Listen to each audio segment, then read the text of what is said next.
So 31, and the tone changes, and even the scene changes. This is typical Mark, isn't it? In the King James Version, there came then his brethren and his mother, and standing without, sent unto him, calling him. Standing without, I love that. We're used to saying outside. We're within the house, but the times that this was written, without is outside a building. You're not without something, you're not lacking something, you're not standing missing something.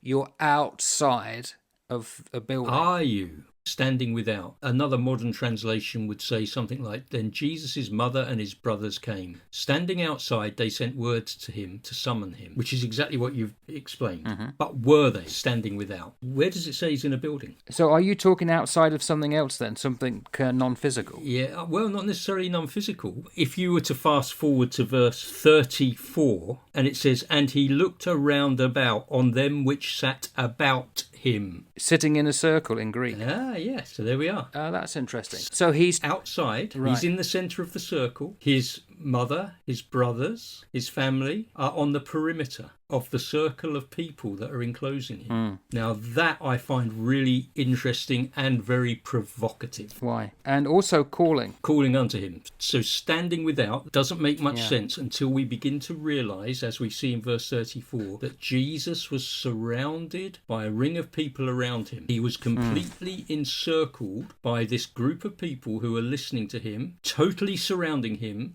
so that his own family were on the outer perimeter of the circle and they couldn't get close to him. And the Greek word is that they were steko. They were persevering. So it seems to me is that they were like trying to get to him. So when we picture this in verse 31 now, we need to not think of him in a building. We need to think of him in an outside environment with a ring of people around him and his family on the outside of that ring, all trying to sort of push their way to get to him, shouting to him, Jesus, Jesus, oi, oi, oi, get his attention. And so we then move into verse 32. And 32, and the multitude sat about him, Yeah. and they said unto him, Behold, thy mother and thy brethren without seek for thee. A modern translation would say something like, a crowd was sitting around him, and they said to him, look, your mother and brothers are outside looking for you, i.e. outside of this circle that we are sat around. So the folk in the ring who are in that circle point out those who are outside that circle. This must have been quite a dense gathering of people.